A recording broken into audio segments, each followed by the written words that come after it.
Tonight, I am shaking a little bit because it's not often you get to speak to people who have inspired you. Actually, I don't know if I actually like the two of you. I'll tell you why I don't like you in a second. But all jokes aside, the fact that you get to speak to two people who have inspired you to go and spend a crap load of money on something that's going to cost you even more money to maintain, but it's going to give you the lifestyle that you want. So today, we are so privileged to be joined by the Living Hakuna team, Andrea and Alejo, who, if you haven't seen them on their YouTube channel, Living Hakuna, you have to watch them. It's the most natural, in-depth, but entertaining catamaran YouTube channel you'll ever see. And these guys have an incredible story, which we're going to touch on. They have been the individuals who have a backbone, they have a spine, and they've been braver than 99.9% of the world, which is they've had a dream and they've followed it. They've quit their job in Miami. They then chased the passion, which was the wind, and that wind has taken them from land to sea. I adore their channel. I hate to say it, but I think I might enjoy watching Ozzy and Echo as much as the two of you, but we'll touch base in a second. So, Andrea and Alejo, it's awesome to have you tonight. Thank you very much for joining. And before we get going, please make everyone envious and tell us exactly where we are talking to you from. All right. Well, thank you, Mark, so much for such a special introduction. I really, really appreciate it. And we're so glad to hear that you watch our channel, because it's not the same talking to someone that has basically no idea of what we do or where we're at versus talking to someone that has seen us before. So that's so awesome and super special. You want to tell them that? Yeah. So right now we're in Long Island, the Bahamas. So we got crystal clear water right now, and it's beautiful. Like every day is a beautiful day, it's like amazing. Sunny day, clear water. So it's super nice. It's really paradise. You know what you've just done though, Alejo? You just ensured that every single person who's listened to this podcast has now turned off because they're so jealous. So thank you very much. We'll end it now. So tell us a little bit. That time when you were working in Miami, you both had corporate jobs. What was that moment where you said, "Oh, I cannot do this anymore. Let's actually make that change"? Talk me through that experience. Well, I was working in insurance, in commercial insurance. Alejo was working for T-Mobile, which is a cell phone company. Yeah. And well, we had just gotten married maybe 3 months before. We had purchased our house. We were sure, we were going to do the regular traditional life like everyone does. And we got married and we kept doing what we were doing, just going to our jobs. And then, 2 months into it, I was just not happy anymore. I was like, wow, I had... Not in the marriage, hey, just in the job. The marriage, you still like the marriage. It was the job that you weren't happy about. Yeah, I guess I expected... Oh, I just checking. No, I was still in love with him and everything. Oh, okay, sorry. I just wanted to clarify that because Alejo was going pale. Yeah, that was worrying. No, I was expecting, to get married and just for it to be the happy life that you always expect to have, I guess. That you're gonna just have your own house and spend a lot of time together and have a lot of quality time. And that just wasn't happening because we were spending more time at our jobs than actually together. And so we would, wake up, have breakfast. Sometimes he was in a hurry. Sometimes I was in a hurry. Then he would leave. I would leave then, and we would, with the commuting and going to the gym, we would end up just seeing each other maybe 1 hour of the day. And so for me, that was just I guess when you have some expectations of how your life is going to be and then how it really ends up, it just didn't add up, and I thought of myself, I was only, how old were we? 20, I was 23, 20, yeah, 23. And I said to myself, just ask Alejo now, how long have you been married for? It's a test of every man. How long have you been married for, Alejo? Oh man. 4 years? There you go. 4 years. Straight away. 4 years. I got it right. Are you sure?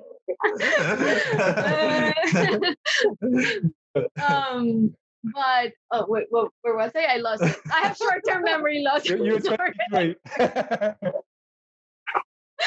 So I was saying that, okay, so that happened. And then I just didn't expect I couldn't believe that I had to do that until I was 65 and retirement, which is what everyone does. You know, everyone just goes to their job for their entire life, like 40 years, and then they wait until they're retired, like 55 or 65 or whatever the age is, and then they do what they love. And oh my God, that seemed like a tragedy to me. That was, that was gonna be the most miserable life. And so I started crying to Alejo. I was like, I can't do this anymore. And I told him we need to quit our jobs. And he said, like, no way, dude, we just bought our house. You know, we had in between mortgage payments, between cars, we had like $7,000 a month to pay. And so if we quit, like, how are we going to pay for everything? We had remodeled our house too. And we had spent all our savings. So we had nothing. So like, how are we going to do that? And I said, I don't know. There's a nervous laugh going on there. Yeah. So, and I told him, I don't know, but I just don't want to live like this anymore. And so that's when we decided we put together a business plan. We started our own business. We started working on the side. We rented our 2 rooms in our house. So we got roommates to help us pay for the bills while we quit our jobs and while we got another income. And that's how the story went. That is very cool. And then you fell in love with the wind. Yeah. Apart from Alejo, we then fell in love with the wind. So after that process, we decided, like, we were able to maintain ourselves with our company. So we decided, like, why not? We should go to the Dominican Republic and go and try to learn to kiteboard, which is something that we both wanted to learn. So we just took off for 3 months. We went to Dominican Republic, to Cabarete, and we stayed there in a villa for 3 months, and we fell in love. And yeah, like, and once you start kiting, there's nothing else. Yeah, that's it. When we got back to Miami, we were depressed, man. We're like, why do people even live here? Like, what do people do? You know, there's nothing to do. And so then that's where the camper came in. To chase the wind, Alejo built a little travel trailer. And we went in the travel trailer all the way to Mexico to find the wind it's a spot called La Ventana. And so it's super windy there. So we were there for a few months too. And then we went to Colombia to chase more wind. And that's when the catamaran came up. He just had the weird idea. So you blaming Alejo for the idea? Was it Alejo blaming Andrea for the idea? 100%. She always blames me, so I'm used to it. No, like that one. The secret to happy marriage is just yes, dear. Yeah, you just go along with it. So exactly, just nod. One day he just straight up said, like, can you imagine just, we chase the wind, just living in the ocean and just hiding in the ocean. And for me, catamarans were for millionaires. For him, I told him, well, maybe a monohull, that would be more affordable, like something we could actually do. For him, a monohull wasn't an option. And I don't know how we ended up here, but here we are. I think you've raised a really cool point. So, as I said, we're just starting our journey onto the catamaran, and I'm a little bit tired today because we had our first day sailing to do our day skipper course. And our instructor he quit the corporate job, very similar to you, and now he works 2 weeks every month. And he was saying, some people can chase the money, other people chase the dream. And it seems you managed to get the balance between the two a little bit, not chasing the money, but having the business on the side to fund the lifestyle. I know you've been as I've been watching your channel, you've been growing up your digital nomad income over time. But that must be quite scary, quitting the Miami, doing all that, and then chasing the wind. And family and friends, were they supportive? Were they going, you've lost the plot? Our family will always support us. Like for Andrea's family and my family, both of our family, they both supported us. But all of our friends, they were like, "You guys are crazy. You're gonna end up losing the house or losing something. You're gonna just be." So it's something. Yeah, it's. I think most of the people don't do it because they're scared to do it. But we didn't have anything to lose. No, it has been the scariest decision that we've ever made in our life, for sure, because you don't know if you're going to make it. You don't know if you're good enough. You have the skills to build a business or to do something digital where you can, put something together and actually succeed at it, right? And be able to pay your bills and survive. So it is super scary, but oh my God, is it worth it? It is so worth it, because I cannot imagine. And let me tell you something, we work a lot harder than I used to when we were at our corporate jobs, because now we're working for ourselves. And now, I wake up like at 7 and I'm on the computer. I could be in the computer. If he doesn't get off the computer, I could be on the computer the entire 24 hours and not even notice, because now the problem is that my work is like my hobby. So I could just be in the computer the entire time. So we work a lot harder, but you're doing something that you love and you're doing it for yourself. And that makes the biggest difference. And then when we have some time off, then we get to do the coolest things that we enjoy doing, like kiting or like going, snorkeling, spearfishing, food. I mean, whatever it is that we're doing. So it really pays off. So let's touch on your work at the moment. So how do you fund what you're doing? What's the work that you do that you're so passionate about? Obviously, you've got I love your products that you sell, the Living Hakuna t-shirts and hoodies, and I can't wait to bump into one and get one of those one day. But tell me about your business enterprises. Okay, so our main source of income, we have a company of pet supplies. So we sell, let's say, vitamins, omega-3, glucosamine for dogs. We also sell grooming supplies, and we have a website, and we sell everything online just through our website on, eBay, Amazon. And that is our main source of income. So that is where we put, most of our focus. And then in addition to that, we have our YouTube channel, where we also, we make some money from the ads that YouTube places on our videos. We also have some patrons that support our production. And we also have the t-shirts, and we have like an online guide that we did on how we bought our catamaran. So those kind of are our sources of income. Everything, related to YouTube is a small portion compared to, our main source of income, which is the e-commerce website. And that's, but both require a lot of work, a lot of work. But I think with YouTube, it's not so focused so much about the money. It's more about, the memories, putting everything together, being able to go back to when we first started and like seeing ourselves not knowing how to do absolutely anything and, making mistakes. I think it's so much fun. And then also we grow such an awesome community of people that are very supportive. And, that's a lot more super special. So I think that's, I guess, not so money focused, but it has other, a huge plus that is. Yeah, it's the lifestyle, isn't it? Like you said, it's the lifestyle and the community. Even today, I noticed going into the yacht clubs as we went out, just the community it's so special. It's a real special thing. Let's go back to, I'm just intrigued because obviously I love the two parts to your world. I love the land parts. And then obviously I'm passionate about the water part. But talk to me about your experiences on land. That must have been awesome, traveling around, just being free to do that, and in a trailer that gives you the flexibility. That must have been you must have some fun stories from that time.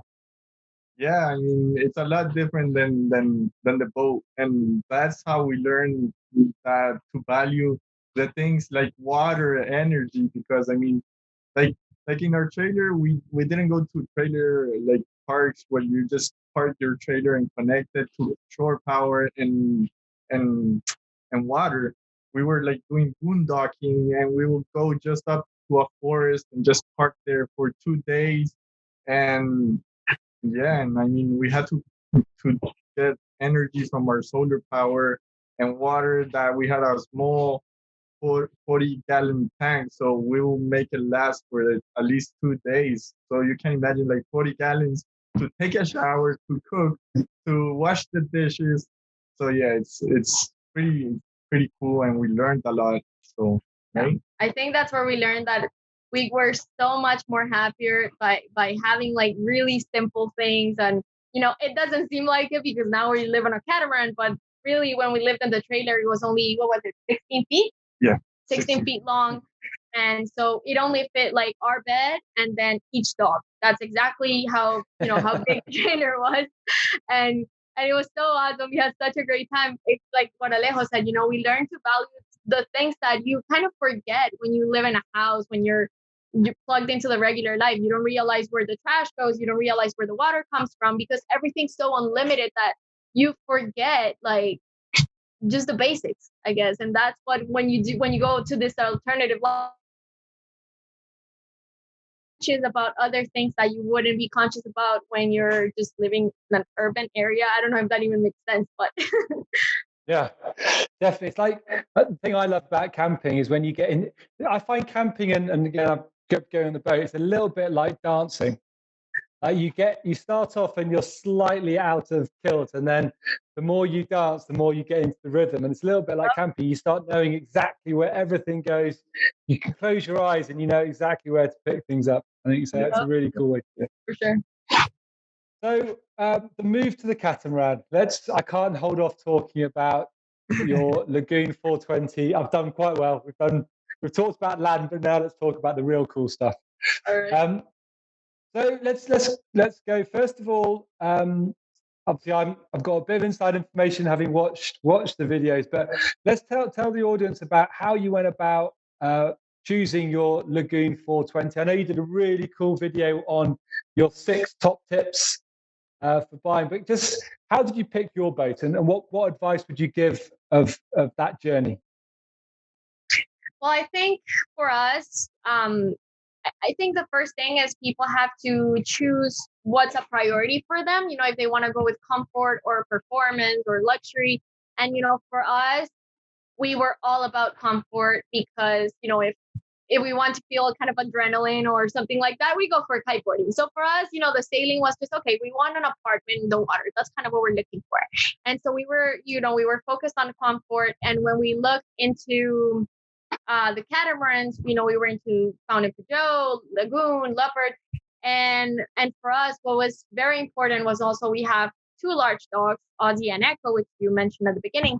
And they're huge. They're very big dogs, very hairy. And, so they have adapted a lot to just travel with us, whether on the trailer or by airplane, going to Airbnbs. And now we had to make sure that they adapted to living on a boat, right? So for us, it was okay. They're already going to live on a boat with us. We have to make sure that they're comfortable, that they have enough space for them. So it sounds weird, but our priority was also our dogs. And so we looked for something very spacious in terms of the salon. We wanted, for them to be able to walk around. And then for the bathrooms, we didn't want to shower in a wet shower. And what that means is like you shower literally standing on top of the toilet. So we wanted to make sure we had something separate. And I think, do you have anything? Well, the other thing that was like that we looked for was we were looking for a mass production catamaran, like what's it called, brand.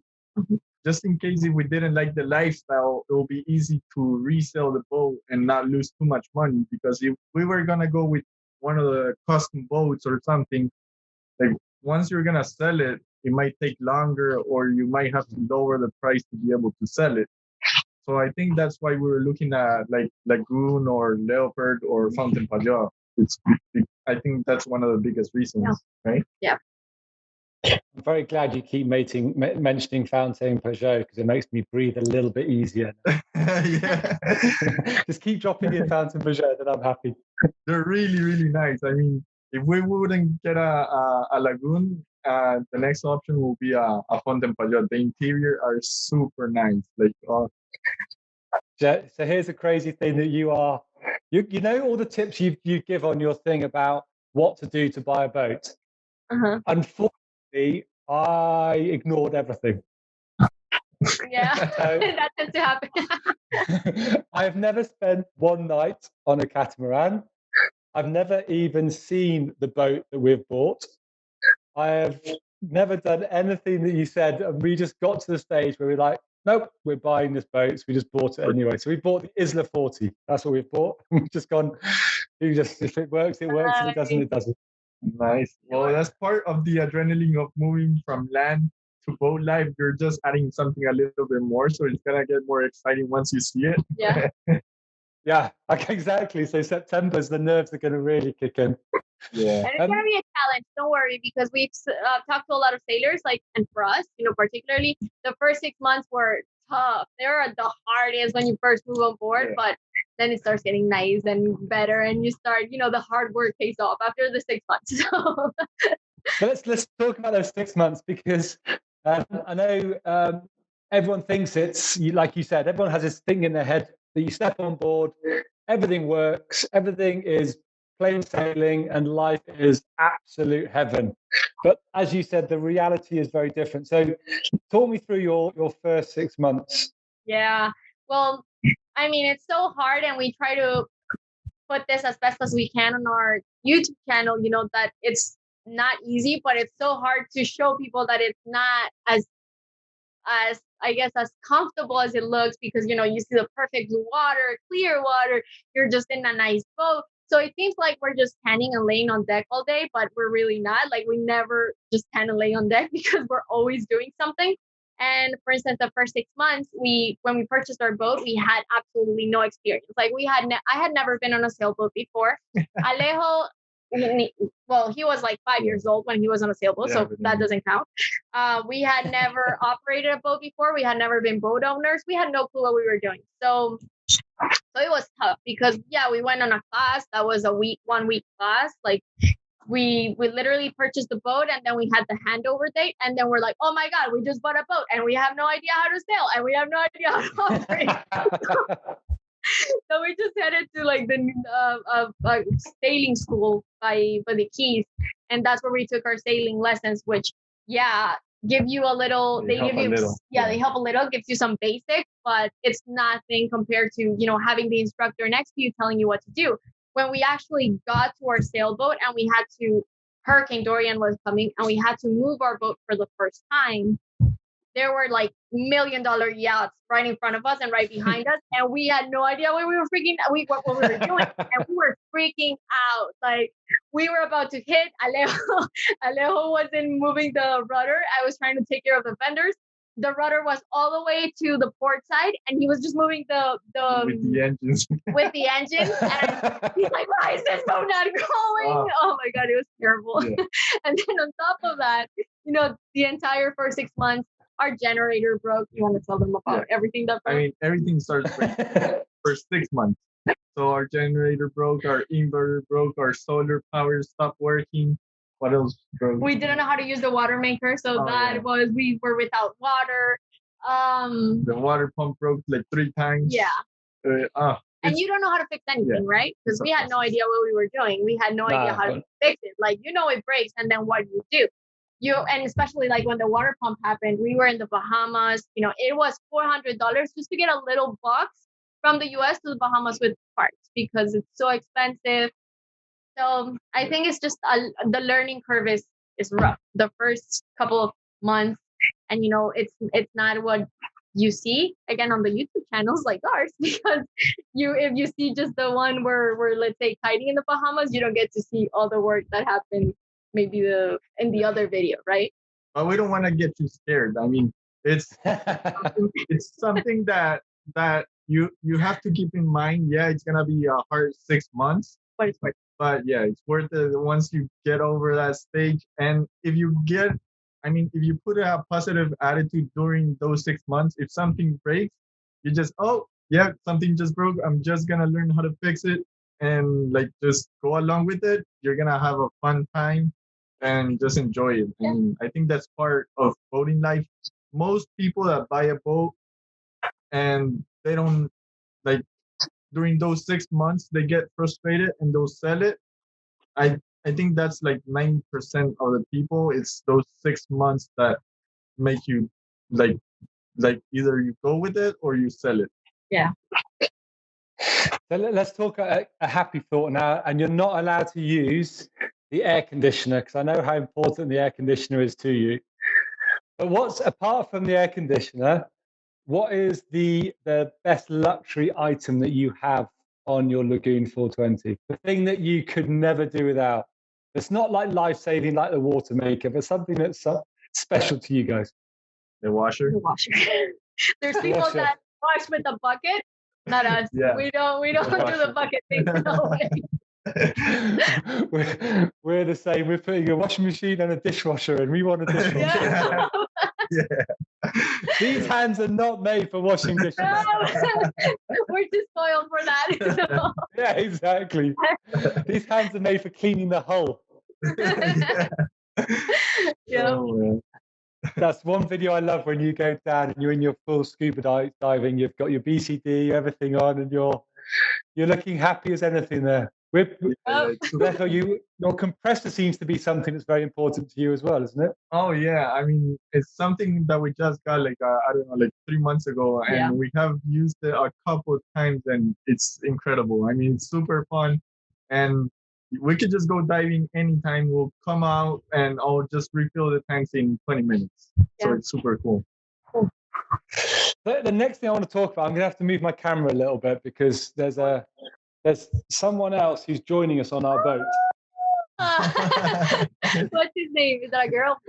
His name is Wookie, and he is an 8-month-old who is he went surfing for the first time on Sunday. So he was on the board surfing, which he quite enjoyed. But he's going to be moving on to the boat. So, how did you get Ozzy and Echo to get used to life at sea? So, well, they're pretty adventurous from before. Like we mentioned, that we traveled a lot to Airbnbs and like in the trailer. But I mean, they get used to it. I think like any dog, as long as they're with their owner and you take care of them and you take them out for walks at the beach at least 2 times a day, they'll be fine. The only problem that we've heard with other cruisers is the turf that you put on the boat. To make them pee the first time, it's gonna be a problem. Well, not a problem. It's gonna be a process. But I figured that out pretty easy. So I waited for the dogs to come to the turf next to it, and they're looking at you or near, and I just peed on the turf, and they'll go and pee right on top. So that's it. That's the top tip. That's most of the problems. Pee on the turf and job done. Yeah. Yep. Just make sure no one's watching with binoculars or it's cold outside. Yeah. So go back again, because I think it's really important. Your ability to juggle the lifestyle that you live, but also balancing the work that you do, your businesses. And obviously, we all know these boats break more than anything and need constant maintenance. And then you've got a marriage as well. How do you keep the marriage working while keeping the business working, while living together, while fixing the boat, which obviously is never a man's fault when something breaks, it's always a woman's fault. How do you juggle all that life? Oh, it's so funny that you asked that, because we actually making a video that will be coming out, I don't know, sometime soon, but about that, because when we were living in land, when we were, living our corporate jobs, the problem was that we didn't see each other at all. So we only had 1 hour a day, and it was like, how do we stay together when he's spending more time with other people? I'm spending more time, at work with other people, and we're never together. We're 24/7 all the time. Oh my God, we work out together, we kite surf together, we, sleep together, wake up, breakfast, dinner, lunch. You mentioned it. We do, it's together. And so the problem that comes from that, you're like, oh, maybe, what, I love Alejo loves me. But the problem is that when you're together for such a long time, it's so easy to just become roommates, and brother and sister, and stop, showing love to each other, and stop doing what's special about when you miss a person for a few hours and then you see that person again. So, for us, that has we put it as a priority, I guess. And so when we have different, it's different aspects of our life. So we have to be a couple first, then we are business partners, right?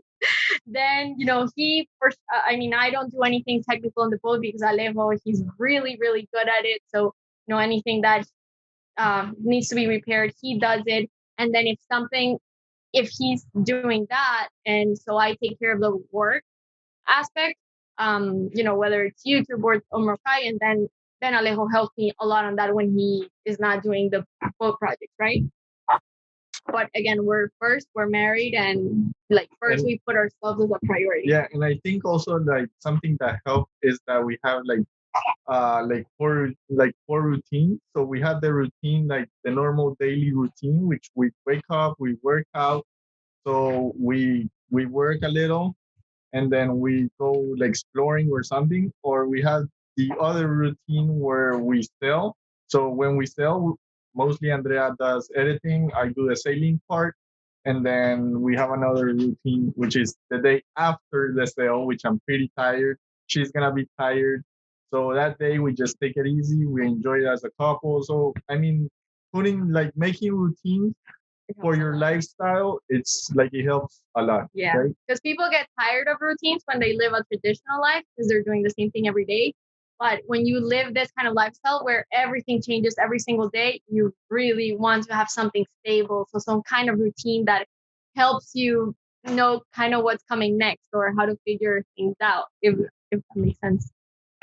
Yeah, I think that's really cool advice. I think those routines are, and also I really like said how you put your priority list together. Like couple number one, you actually prioritize, so you all know how to do things. And I have this with my relationship as well. I put my boyfriend hat on and I take it off, and I put my business coach hat on, and then you've literally got to communicate which hat you're wearing at which time. Right? Yeah. Yep. And it's all about communication. You can get frustrated and then just like talk things out. You just literally talking. For some people, it's so hard to talk. And then when we're frustrated, maybe we take a few minutes off each other, but then we just, okay, this is what's bothering me, and let's talk it out. Let's kind of negotiate what the thing is. And I guess I always lose, but we need those. So Alejo, tell me now, where is your naughty corner? I bet you've got a naughty corner. The one, I'm sorry? I bet you've got your own naughty corner that you get put in the naughty corner. Oh, yeah, I have to go to the other hole on the other side. Yeah. So obviously, one thing that I said, Alejo, you're very good at is fixing things, and it's something that obviously on a boat, both of you, I presume, have to be able to do stuff. But tell me some things, the things that break the most, the things that frustrate you the most about breaking, the things you enjoy fixing. What's that kind of routine for you? Well, I enjoy fixing everything. And the thing that has broken the most is the water pump. But I guess like by reading and by asking advice from other cruisers, I think now we have figured it out. And so yeah, I mean, but I enjoy doing everything. I like reading about technical stuff. I enjoy reading the manuals. I enjoy just watching videos on how to take apart things and put them back together, or how to make things better. So I think that helps a lot. Yeah. If it was up to me, the boat would already be like 200 feet underwater because I do not read manuals. When the batteries broke, he was just all like reading everything, all the internet, just consuming as much information as he could for the batteries, for everything. So I think that's really his strength, and that's why we managed to do a decent job at it. So yeah, one good, talking of internet, one question I get asked quite a lot is, how are you going to run We Get Outdoors while you're sailing? How do you manage with internet and all that on the boat, considering how much traveling you're doing? Well, right now in the Bahamas, there's like just a little hotspot device that it gives you unlimited internet. It's not as fast, but it's decent. It's good. And so we were able to just upload videos, do everything with a little hotspot. We had the same thing in the United States. Now we're heading to Dominican Republic in the next couple of weeks. And that's going to be our first time with a new internet situation. But we did install what's it called? A signal booster for the cell phone. And we also have a Wi-Fi Ranger, which you can get like Wi-Fi from a marina like up to 2 miles away. Yeah. but we haven't used that one. We haven't used that one too much, but the signal booster has been great because when other people have no signal, we still have signal. Unless we're really in the middle of the ocean doing a long passage, that's when we lose all our signal. But normally, we're really good at having internet because of the signal booster. So, we're not sure how it's gonna go, but I guess and we also have Google Fi. Oh yeah, it will help a little bit, and plus we can get like some local SIM cards. Yeah. And use them. I guess. Internet is so popular everywhere. Yeah. It sounds weird, but you can find it. You can find easier internet than food, I guess. Yeah, for us. Here in the Bahamas, you get grocery stores like every 2-3 islands, and you get internet everywhere. Such a different world, isn't it? Yeah. But I guess you meant for that Starlink from Elon Musk. Yeah, we'll see how that works. Yeah, we've heard that. Yeah, we cool. So you mentioned there that in a few weeks you've got a nice passage to Dominican Republic. Before we go on to how do you plan and prepare for a passage, if there was one thing that you could add or change to your lagoon before you did that passage, what would it be? That we could add? Add or change to your boat? What was it? Well, I wish it was faster for sure because it's super slow. So, I mean, we're like turtles, I swear. Like, we're super, super slow. Like, we get the comfort side of it, but, it's also very, very slow. And so What's right now. Slow? How slow? How slow is like we go at. Like, our average speed is 5 knots, 5.5, like 5.5. If we go 7 knots, we're like, whoa! Fast. Yeah. We're like right now. So yeah, pretty slow. And we're pretty heavy, so yeah. I mean, something I would add will be brand new bottom paint. Yeah, brand new bottom paint, so we could go faster and not take so long to clean the hole. And maybe the little propellers they're like feathers. That you say that would add like 1 knot. That would add like 1 knot. Tops. Yeah, maybe that. That'll be nice. Or a code 0 that maybe takes more wind. That would be nice too. Whatever adds a little bit. 1 knot would make a big difference for us. So. 1 more knot. One few hours less in passage, isn't it? Yeah. It's interesting that you said at the start that you chose your boat for comfort and for the dogs, and the one thing you'd add to it is performance. Right. Because I think that's something that we have learned to value, I guess. Like before sailing, like before we didn't know anything, so we just wanted comfort. But now if you ask us, like, would you get the same boat? Probably not. We'll get another one. We'll get something a little. I know what you'd get. You'd get a Fountaine Peugeot that's got a bit more performance. Well, we'll get something more. What's it called? Like exotic.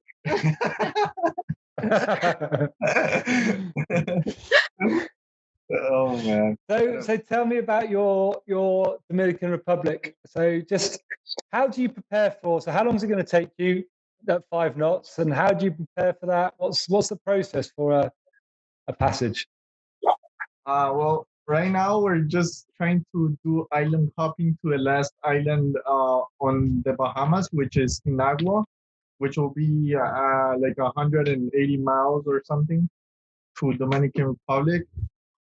And what we watch before making the crossing, so we will want to see like the waves, wind, and I guess that's it. I mean, currents we'll also check, but that there's a little current coming from there. What else do we check? And from the boat, we just, well, I have everything in my mind, but before I made a list, so I checked bilges, engines, sails, rigging, and that's it. And I go along. Make it sound so easy.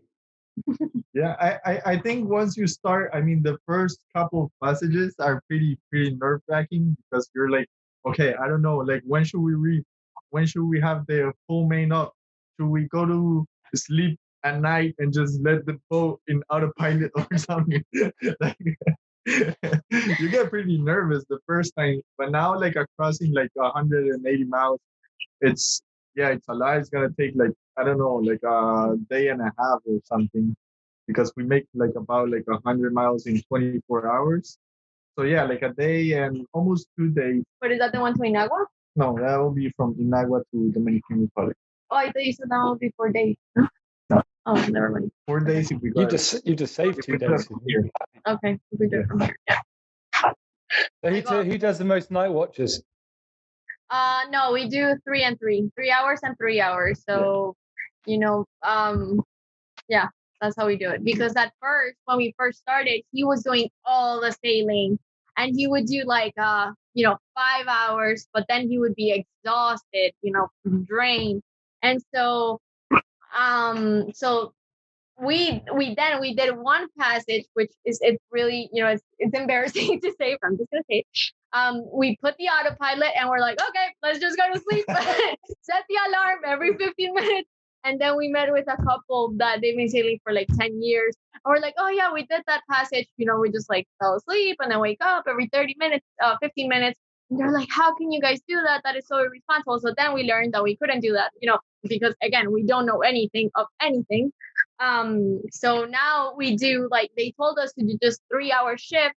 And, the first 2 days, you're exhausted. The second day sucks. You're super tired. The third day, you're already getting the hang of it, and it feels so much better. Yeah, you get a rhythm.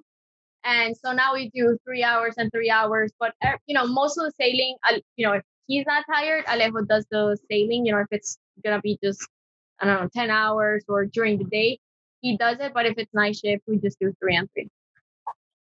Yeah, sailing. Everyone thinks sailing's quite easy, but after day one of this thing, I'm blooming tired after today's sailing. It's not. Why do you think it's just standing around, just looking at the wind? Yeah, it's not as easy as it looks. No. And I mean, you guys are in South Africa, isn't the water there super rough, like the ocean there? Today wasn't too bad. It was 2 to 3 meters of swell, so today was quite flat, so it's quite nice and easy. I think we only got up to about 8 knots, so wasn't but fun, just really fun. And it was a 32 or 34 foot training monohull. So and we were close hauling the whole way just to fill the close haul. Yeah. So where's your boat? It was boat? a lot of fun.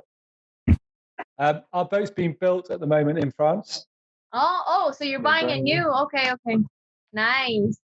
Yeah. Cool. We just thought. If we're going to do it, let's just do it this way, and then we can pick all our extras. Yeah. And then, I think same thing that you're saying is enjoy the first 6 months. So we're stripping that boat to as sort of the least amount of extras as we can possibly have on it. Uh-huh. Live on it, get a feel for it, and then start thinking about what we want to add on to it. Nice. Yeah, that's a good idea. Yeah, for sure. Because there's things I want to pick your brains out about water makers, solar panels, all that kind of cool stuff that we are doing. Oh, yeah. But like you said, Alejo, the fun part I love the research. I've got tabs open on looking at radar reflectors at the moment in terms of which one I want to go with. And I think for me, that's the part of the outdoors in general. It's not only when you're outdoors, it's the preparation. It's making sure that you research the right gear, that it's going to break. How do you fix it? How do you make 3 things into the one thing that you need it to work and the other 2 things you don't really need anymore? I think that's the cool part of the outdoors. Yeah, for sure. And just having and just thinking that, okay, what happens if I lose this? Do I have spares for that part? Or if I lose that, can I manage to get somewhere without that? I mean, without that water maker, or like how much time do we have, or something like that? I don't know. Like that's the fun part too. Yeah. Yeah. I bet a lot of people are listening to this going, you guys are mad. How can that be fun? Just go onto Amazon and buy it. It's like, nope. Definitely. Yeah. So just the living part of it then. Who's the cook? Who's the barman or bar lady? Who's the cleaner? Who's the bed maker? How does it all work between the 2 of you? No, for us, we just we literally do half and half. So whoever's not busy, I guess for us, we are not how do you say that? Like our priority, so we go into priorities, right? So we mentioned our marriage, then we mentioned the business, then we mentioned like the boat. And then whenever whoever's not busy doing that goes for the cleaning or goes for the cooking, right? So I learned to cook thanks to Alejo because I didn't know how to cook at all. And so at the beginning, when we first got married, he would hate when I would cook anything because it was bad. It was terrible. So now he actually lets me cook because now I do better. so I'm learning. I'm getting better, right? So now we know why Alejo reads all the manuals from back to front, front to back, everything. So you get to do the cooking. Yeah. I see your plan. I get your plan. So how long have you had the lagoon for now? 18 months. 18 months. Yeah. And what does the next sort of 3 to 5 years look like for the two of you? Well, so we are going to do this year. We're planning on doing the entire Caribbean, and we have to be in Grenada by hurricane season. And then we want to go to Colombia, which is where we're originally from. And we have to do the haul out because we have to do the bottom paint and all that stuff. So we plan on doing it in Colombia because it's a lot more affordable in South America than in the US. And then we're thinking of doing Central America and then going back. So we would love to do the Pacific, but it's really tough to go with the dogs to the Pacific because of quarantine times, and they're super strict with the animals because they're free of rabies and all that stuff. So for now we're trying to just push up the going to the Pacific because of the dogs. So now this year we're gonna do the Caribbean. And then we might go to Europe. I mean, we want to sail around the world for sure, right? We don't see ourselves leaving the boat anytime soon. No. We really like it. So maybe in the future we can share a drink in the Med somewhere. Yeah, for sure. Really cool. We would love to. That'd be nice.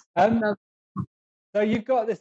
This is my favorite part of the interviews, where basically I hand over the microphone, and you can talk about or share anything you want to share about. You can rant about anything that annoys you from other cruisers. You can rant about anything that annoys you about leopard owners, or anything you want to talk about, or about the air conditioning unit that you love, but also anything you want. So I'm going to hand over the microphone to the two of you. You can talk about couples, and you can talk about, Alejo, you can talk about the last meal that you had to eat, which wasn't that nice. You can say anything you want to talk about. So I'm gonna hand over to the two of you, and you can rant about anything you want to talk about. All right, go. Start.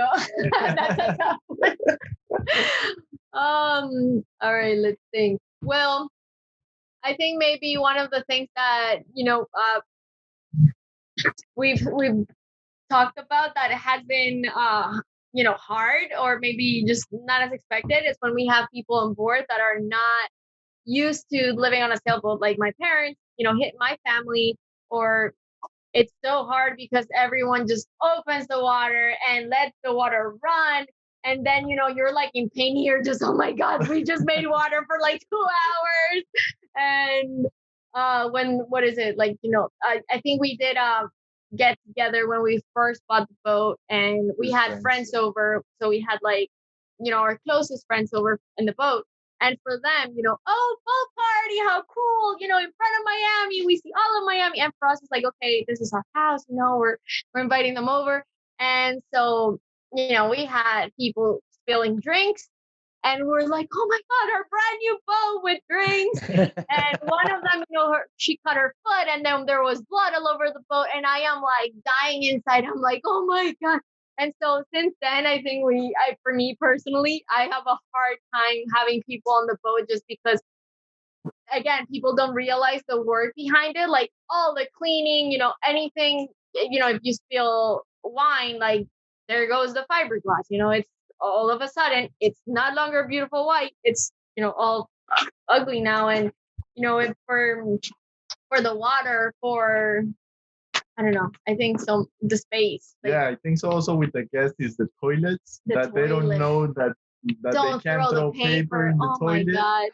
That's horrible. So then you have to work and fix it and everything. After that party is when you had to, after having like our friends over, he had to unclog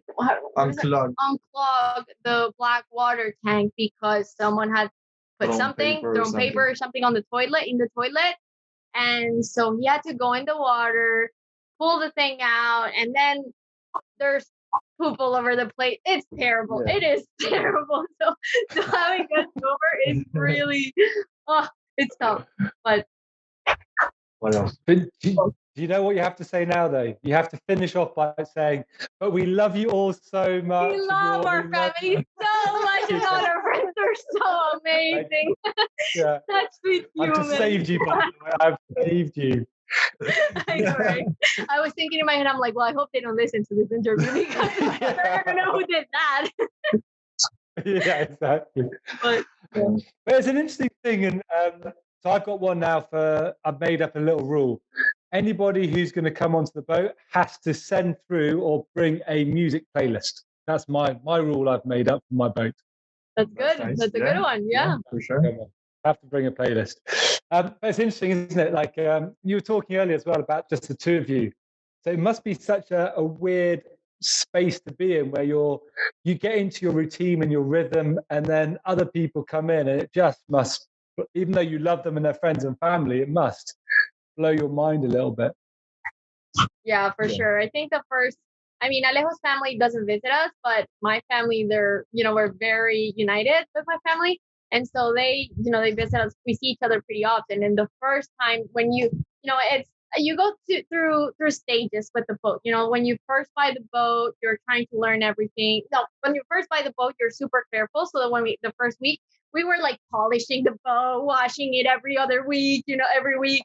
And so then after that, we're exhausted. We're like, oh, no way we're doing this anymore. That's it. We're done. And so then everything breaks and you try to fix everything. And then you're still super careful with the boat. You're trying to keep everything working, everything nice. And then you have people over.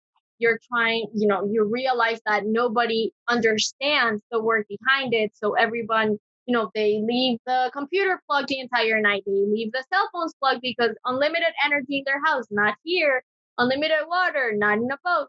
So you go through like the trying to teach or trying to tell people without coming out as rude or, oh my God, how inconsiderate is Andrea, because she tells you not to use the water, not to do that. So, and then after that process, then you realize, okay, that's it. I need to chill. I need to relax, because if not, this is going to be miserable if you're worried all the time about the things that could go wrong and about fixing everything. So now we wash the boat like every month. Like now we clean, but we just do like just the cleaning, the daily for the dogs, the hair and the sand everywhere. But that's about it. We haven't polished the boat since we first bought it, because we're like, okay, that's it. When we do the haul out, yeah, it's super hard. And so now if something breaks, we just chill and we realize that nothing's going to be working 100% all of the time. So something's always going to be in the list per se. There's always going to be a boat project. So now we just live with it. So talking of living with it, I saw one of your videos I loved. Andrea, you cut Alejo's hair. Yeah. I'm wondering, do you trust him to cut your hair? No. I tried it before, but no, she doesn't let me. No. I cut his hair and I cut my own hair. Yeah, no. What else don't you let him do? No, I mean, I just do think, no, that's about it. Like I just cut my own hair, I do my own nails, and I just cut his hair. Yeah, that's about it. Honestly, don't do his nails either. Aside from that, no, that's it. Yeesh. So it's an easy life you've got there, Alejo, hey? Yeah, very easy. Cool. I'm sure people are listening and watching this and going, how do I get in touch with you guys? How do I follow you guys? How do I get to see? I think you over 90 videos now. And when I think on your channel, was it that you've got 90 odd thousand? Yeah, 90,000, 90 videos. You're flying at the moment. So how do people find you from your Living Hakuna? And obviously, those who have pets, which I'm now going to go and look at. Do you ship stuff to South Africa, by the way, for pet stuff? We ship in the United States, Puerto Rico, just the US. So not international yet, but hopefully we'll get there eventually. Soon. Rookie, I'm sorry, Rookie. You're gonna have to wait. Not yet. Really he's crying. He is now literally in the corner here.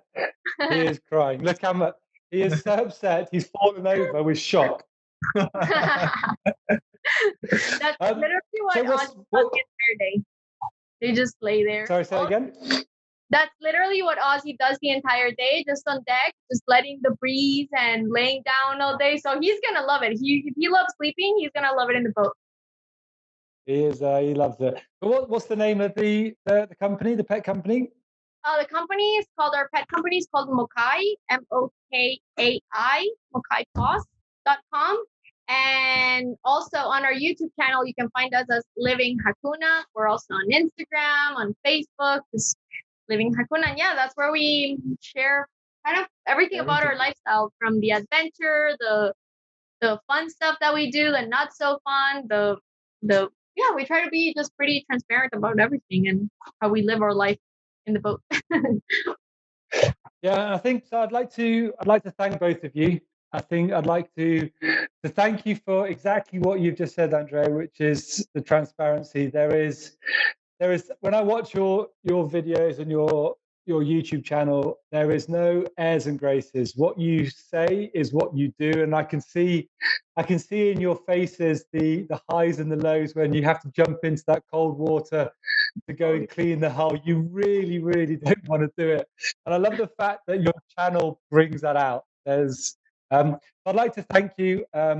Thank you very much for being honest and for sharing what it is like for living abroad and for inspiring me to be brave. And I think that's something that you've really, I'm sure you've done to thousands of viewers, is to inspire people, be it to buy and sell on the catamaran, or be it just to get outdoors at the weekend, or to make a change in their life that is putting a smile on their face. So I'd like to thank you on behalf of the thousands of people that you've inspired to make a change in their life, put a smile on their life.